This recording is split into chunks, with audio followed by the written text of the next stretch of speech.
जय भीम, जय भारत, जय संविधान। दोस्तों, हम महात्मा ज्योतिराव फुले की किताब पढ़ रहे हैं जिसका नाम है गुलामगिरी। हमने इसके 5 भाग पढ़ लिए थे। अब हम इसका ना 6ठा भाग पढ़ने जा रहे हैं। तो छठे भाग के अंदर क्या क्या है इसके बारे में डिटेल जो है ना ऊपर लिखी होती है, इस किताब में ऊपर की तरफ लिखी हुई है, जिसमें लिखा है बलिराजा, ज्योतिबा, मराठे, खंडोबा, महासुबा, 9 खंडों का न्यायी, भैरोबा, 7 आश्रित, डेरा डालना, रविवार को पवित्र मानना, ब्राह्मण, श्राद्ध करना, विंध्यावली, घट रखना, बलिराजा की मृत्यु, सती होना, आराधी लोग, सिलंगन, भात का बलिराजा बनाना, दूसरे बलिराजा के आने की कामना, बाणासुर, कुजागरी, वामन की मृत्यु, उपाध्याय, होली, वीर पुरुषों की भक्ति, बलि प्रतिपदा, भाई दूज आदि के संबंध में इसमें बताया गया है। तो धोंडीराव जी कहते हैं फिर बलि राजा ने क्या किया। ज्योतिराव जी कहते हैं बलि राजा ने अपने राज्य के करीब करीब सभी सरदारों को पड़ोसी क्षेत्रपतियों की ओर तुरंत भेज दिया और इस तरह की ताकीद की कि उन सभी लोगों को किसी भी तरह की दलील न देते हुए अपनी सारी फौज लेकर उसकी मदद के लिए आए। फिर धोंडीराव जी क्या कहते हैं, इस देश का इतना बड़ा प्रदेश क्या बलि के अधिकार में था। ज्योतिराव जी, इस देश में कई प्रदेश बलि राजा के अधिकार में थे। इसके अलावा सिंहल द्वीप आदि पड़ोस के कई प्रदेश इसके अधिकार में थे। वहां बलि नाम का एक द्वीप भी है। इस प्रदेश के दक्षिण में कोल्हापुर की पश्चिम दिशा में बलि के अधिकार में कोंकण और मावला प्रदेश के कुछ क्षेत्र थे। वहां ज्योतिबा नाम का मुखिया था। उसके रहने का मुख्य स्थान कोल्हापुर के उत्तर में रत्नगिरी नाम का एक पहाड़ था। इसी प्रकार दक्षिण में बलि के अधिकार में दूसरा एक और प्रदेश था, उसको महाराष्ट्र कहा जाता था और वहां के सभी मूल क्षेत्रवासियों को महाराष्ट्री कहा जाता था। बाद में उसी का अपभ्रंश रूप हो गया मराठे। महाराष्ट्र प्रदेश में बहुत बड़ा होने के कारण बलि राजा ने उस प्रदेश को 9 क्षेत्रों यानी खंडों में बांट दिया। इसी के कारण उस हर क्षेत्र के मुखिया का नाम खंडोबा, एक खंड का मुखिया पड़ गया। इस तरह का उल्लेख मिलता है। हर खंड के मुखिया की योग्यता के अनुसार उनके हाथ के नीचे कहीं एक तो कहीं 2 प्रधान रहते थे। उसी प्रकार हर एक खंडोबा के हाथ के नीचे बहुत मतलब पहलवान थे, इसीलिए उसको मल्लू खान कहते हैं। उन 9 में से एक जेजूरी का खंडोबा था। यह खंडोबा का मुखिया अपने पास पड़ोस के क्षेत्रपतियों के अधिकार में रहने वाले मल्लों को ठीक करके उन्हें अपने वर्चस्व में रखता था, इसलिए उसका दूसरा नाम मलहरी पड़ गया था। मल्हारी इसी का अपभ्रंश है। उसकी यह विशेषता थी कि वह धर्म के अनुसार ही लड़ता था। उसने कभी भी पीठ दिखाकर भागने वाले किसी भी शत्रु पर वार नहीं किया, इसीलिए उसका नाम मारतोड़ पड़ गया था, जिसका अपभ्रंश मारतंड हो गया। उसी प्रकार वह दीन लोगों का दाता था। उसको गाने का बड़ा शौक था। उसके द्वारा स्थापित या उसके नाम पर प्रसिद्ध मल्हार राग है। यह राग इतना अच्छा है कि उसके सहारे से तानसेन नाम का जो प्रसिद्ध मुस्लिम गायक हुआ है, उसने भी एक दूसरा मल्हार राग बनाया है। इसके अलावा बलि राजा ने महाराष्ट्र में महासुबा और 9 खंडों के न्याय के रूप में 2 मुखिया वसूली और न्याय करने के लिए नियुक्त किए थे। उनके हाथ के नीचे अन्य कई मजदूर थे। इस प्रकार का उल्लेख मिलता है। फिलहाल उस महासूबे का अपभ्रंश मासोबा हो गया है। वह समय समय पर लोगों की खेती बाड़ी का निरीक्षण करता था और उसी के आधार पर सुविधाएं देकर सभी को खुश रखता था। इसीलिए मराठों में एक भी कुल किसान ऐसा नहीं मिलेगा जो अपनी खेती बाड़ी के समय किसी भी पत्थर को महासूबे के नाम पर सिंदूर पोतकर उसका धूप जलाकर उसका नाम लिए बगैर खेत बोएगा। वे तो उसका नाम लिए बगैर खेत को हंसिया भी नहीं लगा सकते, उसके नाम का स्मरण किए बगैर कल्याण में रखे अनाज के ढेर को तोल भी नहीं सकते। उस बलि राजा द्वारा सूबे यानी प्रदेश बना करके किसानों से वसूली करने का तरीका यवन लोगों ने भी अपनाया होगा। इस प्रकार का तर्क दिया जा सकता है क्योंकि उस समय यवन लोग ही नहीं बल्कि मिस्र के कई विद्वान यहाँ आकर विद्या अध्ययन करके जाते थे। इस तरह के प्रमाण मिलते हैं। तीसरी बात यह है कि अयोध्या के पड़ोस में काशी क्षेत्र के आसपास कुछ क्षेत्र भी बलि राजा के अधिकार में थे, इसलिए उस प्रदेश को 10वां खंड कहा जाता था। वहां के मुखिया का नाम कालभैरी था। इसके भी प्रमाण मिलते हैं। इस प्रकार वह मुखिया कुछ दिन पहले काशी शहर का कोतवाल था। इसके भी प्रमाण मिलते हैं। वह गायन कला में इतना कुशल था कि उसने अपने नाम पर एक स्वतंत्र राग बनाया। उस भैरव राग को सुनकर तानसेन जैसे ख्याति प्राप्त महागायक भी नतमस्तक हुए। उसने अपनी ही कल्पना से डोर नाम के एक वाद्य का भी निर्माण किया। इस डोर नाम के वाद्य की रचना इतनी विलक्षणीय है कि उसके ताल सुर में मृदंग तबला आदि वाद्य भी उसकी बराबरी नहीं कर सकते, लेकिन उसकी ओर ध्यान न देने से उसकी जितनी प्रसिद्धि मिलनी चाहिए थी उतनी नहीं मिल सकी। उसके जो सेवक हैं उन्हें भेड़बाड़ी कहते हैं, जिसका अपभ्रंश भराड़ी है। इससे इस बात का पता चलता है कि बलि राजा का राज्य इस देश में आजपाल यानी राजा दशरथ के पिता जैसे कई क्षेत्रपतियों के राज्य से बड़ा था। इसीलिए सभी क्षेत्रपति उसी की नीति गुलामगिरी का अनुसरण करते थे। इतना ही नहीं, उनमें से 7 क्षेत्रपति बलि राजा को लगान देकर उसी के आश्रय में रहते थे। इसीलिए उसका नाम 7 आश्रित पड़ गया था, ऐसा भी लिखा मिलता है। इन सभी कारणों से बलि का राज्य विशाल था और वह बहुत बलशाली था। उस बात को प्रमाणित करने वाली एक लोक कहावत भी है। वह कहावत यह है कि जिसकी लाठी उसकी भैंस। इसका मतलब है जो बलवान है उसी का राज। बलि राजा कुछ विशेष महत्वपूर्ण काम अपने सरदारों पर सौंप देता था। उस समय बलि राजा अपने दरबार लगवाता था। वहां सबके सामने एक उल्टी थाली रख देता था। उस थाली में पिसी हुई हल्दी और नारियल के फल के साथ पान का बीड़ा रखवाकर कहता था कि जिसमें यह काम करने की हिम्मत है वह यह पान का बीड़ा उठा ले। बलि राजा द्वारा ऐसा कहने पर जिसमें इस तरह के काम करने की हिम्मत होती थी वह हर हर महावीर की कसम खाकर हल्दी का तिलक माथे पर लगाकर नारियल और पान के बीड़े को हाथ में उठाकर अपने माथे पर रखकर बाद में अपने दुपट्टे में बांध लेता था।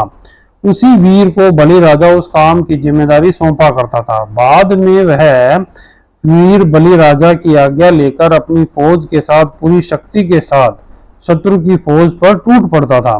इस वजह से उस संस्कार का नाम तड़ उठाना पड़ा होगा। उसका अपभ्रंश तड़ी उठाना हो गया। बलि राजा के महावीरों में बेरोबा, भैरोबा, ज्योतिबा तथा 9 खंडोबा अपनी प्रजा की सुख सुविधा के लिए इस तरह के सरतेया प्रयास करते थे।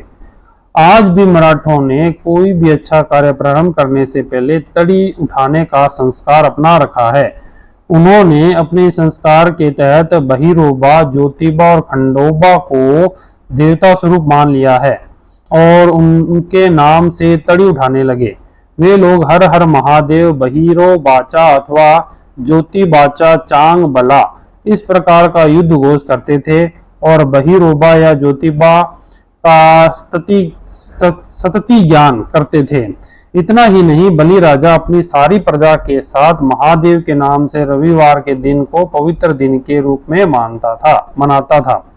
इसकी पृष्ठभूमि में आज के मराठे यानी मातंग, महार, कुणबी और माली आदि लोग हर रविवार के दिन अपने घर के उस कुल स्वामी की प्रतिमा को जल स्नान करवाकर उसको भोजन अर्पण किए बगैर अपने मुंह में पानी की एक बूंद भी नहीं डालते हैं। ढोंडीराव जी कहते हैं, बलि राजा की राज्य सीमा पर आने के बाद वामन ने क्या किया। ज्योतिराव, वामन अपनी सारी फौज लेकर बलि राजा के राज्य में सीधे सीधे घुस आया। उसने बलि राजा की प्रजा को मारते पीटते खदेड़ते हुए हाहाकार मचा दिया।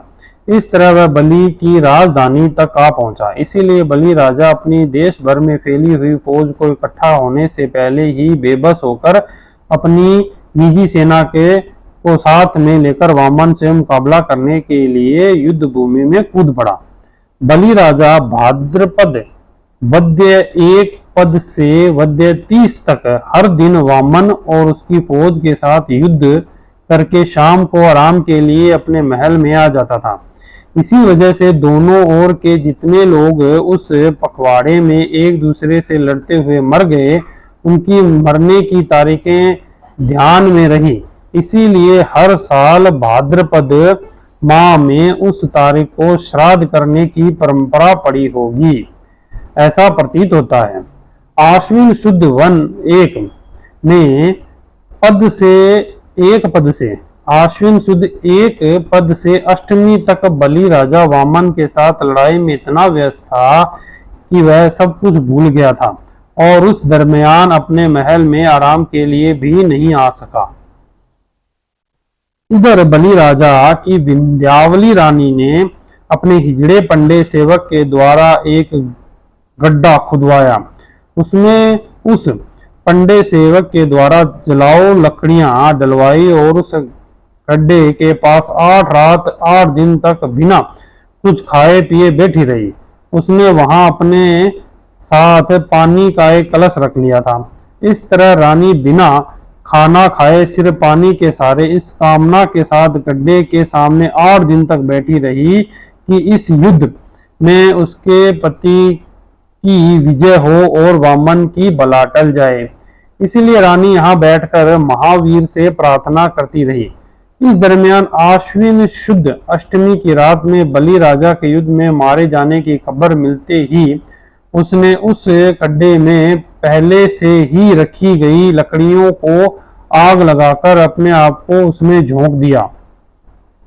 उसी दिन से महिला के सती होने की रूढ़ी चल पड़ी होगी, यह तर्क किया जा सकता है। जब रानी विंध्यावली अपने पति के बिछोह के कारण आग में कूदकर मर गई, तब उसके सेवा में रहने वाली औरतों और हिजड़े पंडों ने अपने बदन के कपड़ों को नोच नोच कर फाड़ डाला होगा और उस आग में जला दिया होगा। उन्होंने अपनी अपनी छाती को पीटकर जमीन पर अपने हाथों को पीटते हुए तालियां पीटते हुए रानी के गुणों का वर्णन करते हुए उस खड्डे के चारों ओर परिक्रमा लगाते हुए अपना शोक प्रकट किया होगा कि हे रानी, तेरा ढिंडोरा घमघमाया आदि। दुख की चिता की शोले वहीं शांत हो जाए, फैले नहीं। इसलिए ब्राह्मणों के धूर्त ग्रंथकारों ने बाद में मौका तलाश कर उस गड्ढे को होम कुंड बनवाकर उसके संबंध में कई गलत सलत बदमाशी भरी घटनाएं ठूंस कर अपने ग्रंथों में लिख दी होगी, इसमें कोई शक नहीं है। उधर बलि राजा के युद्ध भूमि में मरने के बाद बाणासुर ने पूरे 1 दिन हर तरह की मुसीबतों का मुकाबला करते हुए वामन की फौज से युद्ध किया। बाद में बाणासुर आश्विन शुक्ल नवमी की रात में अपनी बाकी फौज लेकर भाग गया। इस युद्ध में विजय की खुशी से वामन इतना मदमस्त हुआ कि बलि राजा की मुख्य राजधानी में कोई भी पुरुष नहीं है। यह सुनहरा मौका देकर उस राजधानी पर हमला बोल दिया। वामन अपने साथ पूरी फौज लेकर आश्विन शुक्ल दशमी को बड़ी सुबह ही उस शहर में पहुंचा। उसने वहां के अंगनों में लगा हुआ जितना भी सोना था सब लूट लिया। उस शब्द का अपभ्रंश श्लंगन का सोना लूट लिया हो गया होगा।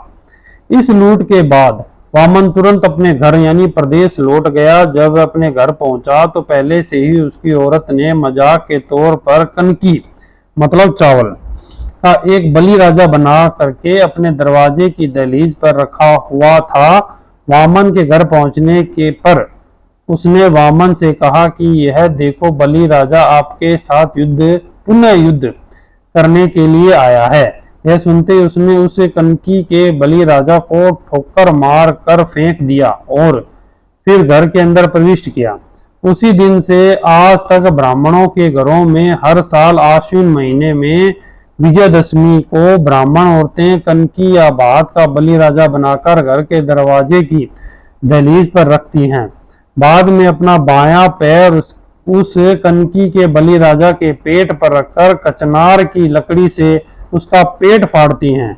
बाद में उस मृत बलि राजा को लांघ कर अपने घर में प्रविष्ट होती हैं।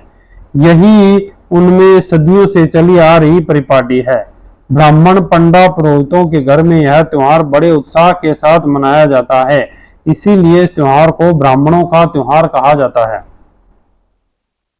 इसी तरह बाणासुर के लोग आश्विन शुद्ध दशमी की रात में अपने अपने घर गए। उस समय उनकी औरतों ने उनके सामने दूसरे बलि राजा की प्रतिमा रखकर और यह भविष्यवाणी जानकर कि दूसरा बलि राजा ईश्वर के राज्य की स्थापना करेगा, अपने घर की दहलीज में खड़े होकर उसकी आरती उतारी होगी और यह कहा हुआ कि अल्लाह अल्लाह बला जावे और बलि का राज आवे, इड्डा पिड्डा जाओ आणी बलीचे राज्य ये हो।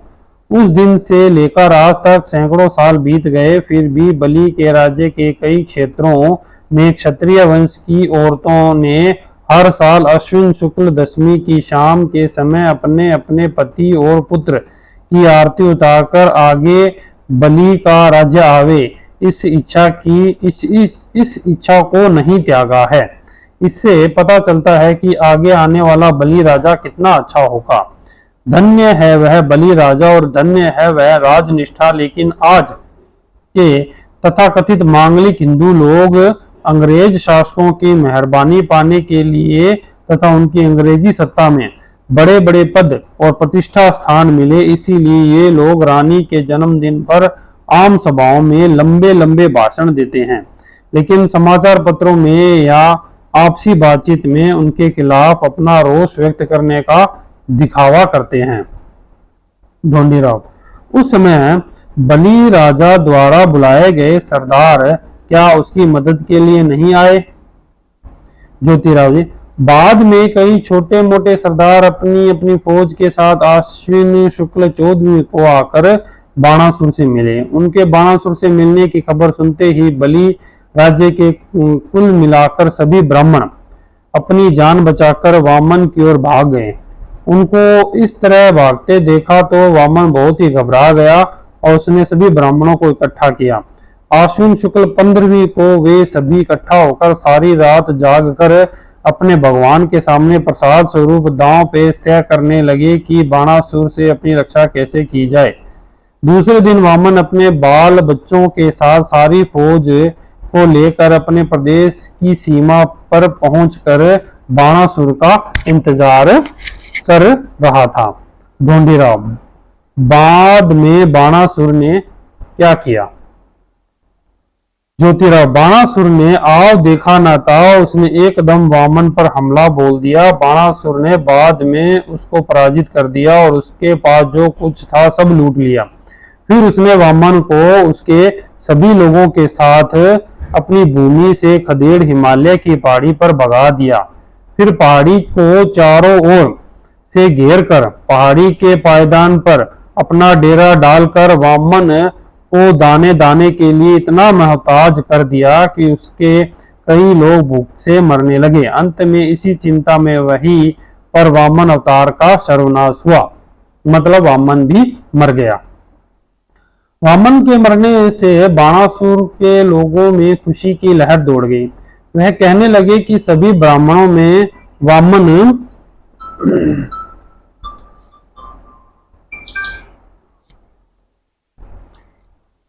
वामन के मरने से बाणासुर के लोगों में खुशी की लहर दौड़ गई।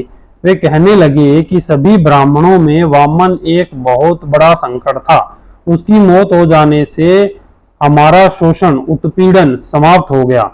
उसी समय से ब्राह्मणों को उपाध्याय कहने की परंपरा चली आ रही होगी। इस तरह का तर्क निकाला जा सकता है। बाद में उन उपाध्यायों ने अपने अपने घरों पर युद्ध में मरे अपने सभी रिश्तेदारों के नाम से चिता, जिसको आजकल होली कहा जाता है, जलाकर उनकी दाह क्रिया की, क्योंकि उनमें पहले से ही मृत आदमी को जलाने की प्रथा थी। उसी प्रकार बाणासुर और अन्य सभी क्षत्रिय इस युद्ध में मरे अपने अपने सभी रिश्तेदारों के नाम से फागुन वद्य एकम पद को वीर बनकर हाथ में नंगी तलवारें लिए बड़े उत्साह में नाचे कूदे और उन्होंने मृत वीरों का सम्मान किया। क्षत्रियों में मृत आदमी के शरीर को जमीन में दफनाने की बहुत पुरानी परंपरा है। अंत में बाणासुर ने उस उपाध्याय की रक्षा के लिए कुछ लोगों को वहां रखा और सभी को अपने साथ लेकर अपनी राजधानी पहुंचा। बाणासुर के अपनी मुख्य राजधानी में पहुंचने के बाद जो खुशी उसका वर्णन करने से यह ग्रंथ बड़ा हो जाएगा, इसीलिए यहाँ मैं उस घटना का थोड़ा इतिहास ही दे रहा हूँ। बाणासुर अपनी सारी जायदाद की गिनती करके आश्विन वद्य 13 को उसकी पूजा की। फिर उसने वद्य 14 और वद्य 30 को अपनी सभी सरदारों को बढ़िया भोजन करवाया और सभी ने मौज मस्ती मनाई। बाद में कार्तिक शुद्ध एकम को अपनी कई सरदारों को उनकी योग्यता अनुसार इनाम दिया और उनको अपने अपने मुल्क में जाकर काम में लग जाने का आदेश भी दिया। इससे वहां की स्त्रियों को भी खुशी हुई। उन्होंने कार्तिक शुद्ध 2 को अपने भाइयों को भोजन कराया, उनकी आरती उतारी और कहा कि अला बला जावे और बलि का राज्य आवे, इड्डा पिड्डा जाओ आन बलीचे राज्य ये वो। इस तरह उन्होंने अब आने वाले बलि के राज्य का स्मरण दिलाया। उस समय से आज तक हर साल दिवाली को भैया दूज के दिन क्षत्रिय लड़कियां अपने भाई को आने वाली बलि राज्य का ही स्मरण दिलाती है, लेकिन उपाध्याय कुल में इस तरह का स्मरण दिलाने का रिवाज नहीं है। ढोंडीराव। लेकिन बलि राजा को पाताल में गाड़ने के लिए आदि नारायण ने वामन अवतार धारण किया। वामन ने भिखारी का रूप धारण किया और बलि राजा को अपने छल कपट में फंसाया। उसने बलि राजा से 3 कदम धरती का दान मांगा। बलि राजा ने अपने भोलेपन में उसको दान देने का वचन दे दिया। दान का वचन मिलने पर उसने भिखारी का रूप त्याग दिया और इतना विशाल आदमी बन गया कि उसने सारी धरती और आकाश को अपने 2 कदमों में घेर लिया। बाद में उसने बलि राजा से पूछा कि अब मुझे तीसरा कदम कहाँ रखना चाहिए। उसको यह विशालकाय रूप देकर परेशान बलि राजा ने वामन को कहा कि अब तुम अपना तीसरा पांव मेरे सिर पर रख दो। बलि राजा का यह उत्तर सुनते ही उस गलीच गेंडे ने अपना तीसरा पांव बलि राजा के सिर पर रख दिया और उसने बलि राजा को पाताल में दफनाकर अपना इरादा पूरा कर लिया। इस तरह की कहानी ब्राह्मण उपाध्यायों ने भागवत आदि पुराणों में लिखी है, लेकिन आपने जिस हकीकत का वर्णन किया है उससे यह पुराण कथा झूठ साबित होती है। इसलिए इस बारे में आपका विचार क्या है, यही हम जानना चाहते हैं। ज्योतिराव। इससे अब तुम ही सोचो कि जब उस गलीच गेंडे ने अपने 2 कदमों से सारी धरती और आकाश को घेर लिया, तब उसके पहले ही कदम के नीचे कई गांव के लोग दब गए होंगे और उन्होंने अपनी जानें गंवाई होंगी कि नहीं।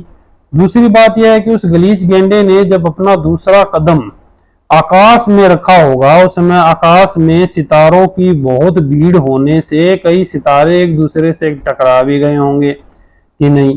तीसरी बात यह है कि उस गलीच गेंडे ने अपने दूसरे कदम से यदि सारे आकाश को हड़प लिया होगा, तब उसकी कमर के ऊपर के शरीर का हिस्सा कहाँ रहा होगा। उस गलीच गेंडे की कमर से ऊपर माथे तक आकाश शेष बचा होगा। तब उस गलीच गेंडे को अपने ही माथे पर अपना तीसरा कदम रखना चाहिए था और अपना इरादा पूरा करना चाहिए था, लेकिन उसने अपना इरादा पूरा करने की बात अलग रख दी और केवल छल कपट से अपना तीसरा कदम बलि राजा के माथे पर रख दिया और उसको पाताल में दफना दिया। उसकी इस नीति को क्या कहना चाहिए?